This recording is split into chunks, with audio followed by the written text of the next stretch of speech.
Les articles catastrophes sur la surpopulation mondiale fleurissent avec le printemps. Pour certains écologistes, la surpopulation mondiale est même la cause principale du changement climatique.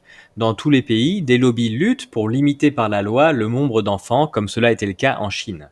Ce qu'on va voir dans cette vidéo, ce sont les arguments fallacieux le plus souvent utilisés pour vous faire croire qu'il y a un problème de démographie mondiale et les preuves qu'ils ne sont qu'une arnaque. Ces arguments sont utilisés à des fins politiques pour vous faire croire que le problème de pollution de l'air ou de l'eau vient de tous les humains plutôt que de quelques-uns qui exploitent les ressources naturelles pour leur profit. C'est l'arnaque libérale. On fait porter le chapeau à tous les individus en les culpabilisant plutôt que de mettre en place des règles qui nuiraient au sacro-saint marché.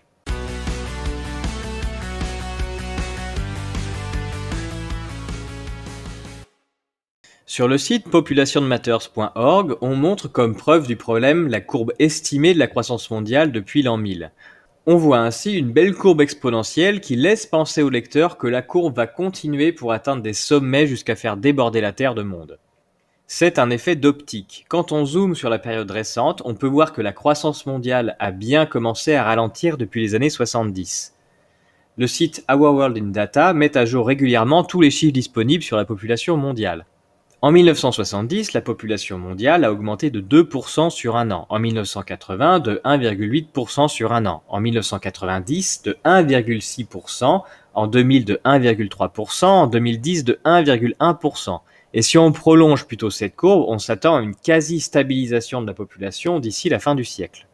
Si on considère l'humanité comme une espèce comme les autres, on peut dire que sa population a lourdement augmenté sur le dernier millénaire puisqu'elle s'est installée un peu partout, qu'elle a trouvé de quoi se nourrir pour assurer sa subsistance et celle de ses enfants, et qu'elle a fait de gros progrès pour allonger son temps de vie.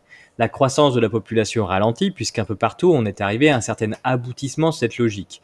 Et la plupart des pays aujourd'hui ont déjà réalisé ce qu'on appelle la transition démographique. On distingue 4 phases qui se répètent dans tous les pays du monde pour passer à un stade que l'on appelle post-transition. Le pays est d'abord sous-développé lorsqu'il y a une forte mortalité et une forte natalité. Beaucoup d'enfants naissent, mais beaucoup d'enfants meurent tôt. Aussi, les adultes n'ont pas une espérance de vie très élevée. Donc, la population reste stable. C'est le cas encore aujourd'hui d'un certain nombre de pays africains, mais aussi de certaines régions rurales de grands pays comme l'Inde. Ensuite, les innovations techniques, la médecine, diminuent lourdement la mortalité des enfants et augmentent l'espérance de vie. Cette étape fait entrer le pays dans une phase d'augmentation très forte de la population avec beaucoup de naissances et peu de morts. Cette étape est arrivée successivement à la majorité des pays du monde pendant la première moitié du XXe siècle. Puis on observe une troisième phase de diminution du nombre de naissances, qu'on appelle la natalité, et qui vient ralentir l'augmentation de la population. Cette phase est arrivée dans les pays européens autour des années 60-70 après le baby-boom. Un pays est considéré comme ayant terminé sa transition lorsque les taux de mortalité et de natalité sont faibles tous les deux et génèrent une quasi-stabilité de la population. Si on considère que pour faire un enfant, il faut un homme et une femme, et si on veut que la population d'un pays reste stable, ça veut dire qu'il faut que chaque femme du pays ait au cours de sa vie 2 enfants. Sauf qu'évidemment, certaines personnes n'ont pas le temps d'avoir des enfants avant de décéder. Et donc il faut en moyenne que les femmes aient un peu plus de 2 enfants dans leur vie. On compte statistiquement qu'il faut environ 2,1 enfants par femme pour assurer une stabilité de population dans un pays. La Banque mondiale, ainsi que d'autres organismes comme l'OCDE, proposent des estimations du nombre d'enfants par femme. On constate que l'écrasante majorité des pays du monde ont un taux de fécondité inférieur à 2 enfants par femme. Autrement dit, sans immigration, la population de tous ces pays finirait par baisser. Il n'y a qu'en Afrique qu'une majorité de pays ont de forts taux de fécondité, mais ce taux est contrebalancé par la forte mortalité infantile, qui sont le nombre de morts avant un an, et l'espérance de vie faible des individus. Aujourd'hui, la population mondiale augmente, surtout parce qu'on augmente l'espérance de vie. On ne peut pas savoir si dans l'avenir la baisse de la natalité va continuer ou si finalement les gens vont faire plus d'enfants, mais on peut essayer de continuer la tendance actuelle pour savoir ce que ça donne dans l'avenir. L'ONU propose des simulations de ce qui pourrait arriver en continuant les tendances d'aujourd'hui jusqu'en 2100. La courbe rouge prolonge ce qui se passe actuellement. On voit que si rien ne change, la population mondiale va croître de moins en moins vite et atteindre un maximum autour de 2100. Tous les traits gris correspondent à des essais de scénarios en changeant aléatoirement les données en entrée. Autrement dit, des pays à qui on augmente la fécondité ou l'espérance de vie et d'autres pays à qui on diminue ces facteurs.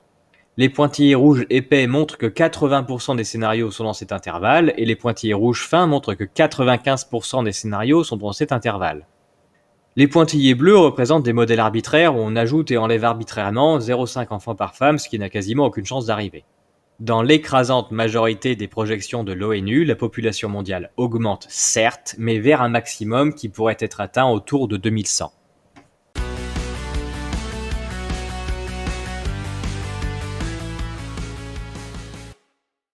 L'argument massu écologique actuellement, c'est de dire que plus il y a de monde, plus on pollue, et donc il faut limiter le nombre d'enfants pour moins polluer la planète. C'est un argument on ne peut plus stupide. Déjà, on a vu que les pays qui font le plus d'enfants sont les moins développés et donc les moins pollueurs. Mais en plus, un enfant ne pollue pas par sa naissance. En grandissant, il deviendra pollueur ou non. Vouloir mettre tout le monde dans le même sac, c'est l'argument des libéraux pour surtout ne pas contraindre le marché, mais plutôt faire culpabiliser les gens, c'est moins cher. Et enfin, la majorité de la pollution mondiale n'est pas générée directement par les individus, mais par quelques industries et le fret sur lequel les individus n'ont que très peu la main et surtout pas les enfants. Il n'existe pas beaucoup de statistiques sur la pollution, mais on peut regarder ce qui se passe pour la production de CO2. C'est pas ce qu'on fait de pire, mais c'est aussi lié au reste. Sur Gapminder, on peut croiser pas mal de données pour comprendre le rapport entre les statistiques. Ici, la taille du rond représente le volume de CO2 émis par le pays. En ordonnée, l'axe vertical, c'est le CO2 du pays rapporté à sa population, et en abscisse, l'axe horizontal, c'est le nombre d'enfants par femme. La première chose qu'on remarque, c'est que nos pays d'Afrique, qui sont en bleu, font plein d'enfants, mais ne produisent quasiment pas de CO2. Il n'y a pas de lien entre le fait d'avoir plein d'enfants et le fait de polluer. Les ronds sont petits, et ces pays sont nettement en dessous des autres pour la production de CO2 par habitant. À l'opposé, c'est au Qatar qui a le plus d'émissions de CO2 par habitant. Même si ce pays a terminé sa transition démographique, on voit que les femmes qataries font moins de 2 enfants en moyenne, ce pays produit du pétrole et donc pollue beaucoup plus que les autres. Les États-Unis, la Russie et la Chine sont les 3 plus gros producteurs de CO2, mais tous ces pays ont terminé leur transition démographique et ont désormais moins de 2 enfants par femme. Pour aller plus loin, on peut constater dans le cas de la Chine qu'il n'y a aucun rapport entre l'augmentation de la population et l'augmentation de la production de CO2. Donc ce n'est pas le fait de faire des enfants qui augmente la production de CO2, et ce ne sont pas non plus les individus qui sont responsables de la production de CO2. Sur notre graphique, on peut constater que tous les pays qui ont un fort taux de CO2 par rapport à leur population sont des pays exportateurs de pétrole. Ce n'est donc pas la population de ces pays qui produit du CO2, mais uniquement l'industrie pétrolière. D'ailleurs, regardons la Chine. L'émission de CO2 de ce pays est la plus grande du monde, mais rapportée à sa population, c'est bien moins que les Américains, les Canadiens, les Russes ou les Allemands. Ce qui compte pour savoir si un pays pollue, c'est surtout sa production, un peu sa consommation, et pas du tout son nombre d'enfants ou sa population. Ce qu'il faut bien avoir en tête, c'est qu'il n'y a pas de lien direct entre nombre d'individus ou d'enfants et pollution. Certains individus polluent et nuisent aux autres, mais la majorité de la pollution n'est pas émise par la consommation des individus, mais par la production et notamment par l'industrie pétrolière pour ce qui concerne le CO2. Seulement, il n'est pas question pour les libéraux d'interférer avec le libre marché. Il est beaucoup plus commode de faire croire aux individus que le problème vient d'eux ou de leurs enfants. Et ça marche encore mieux dans les pays où la majorité des gens sont vieux et ne peuvent plus avoir d'enfants. Il n'y a rien de scientifique là-dedans, et comme d'habitude, c'est juste de la propagande soutenue par l'idéologie libérale et qui profite à quelques grandes fortunes industrielles.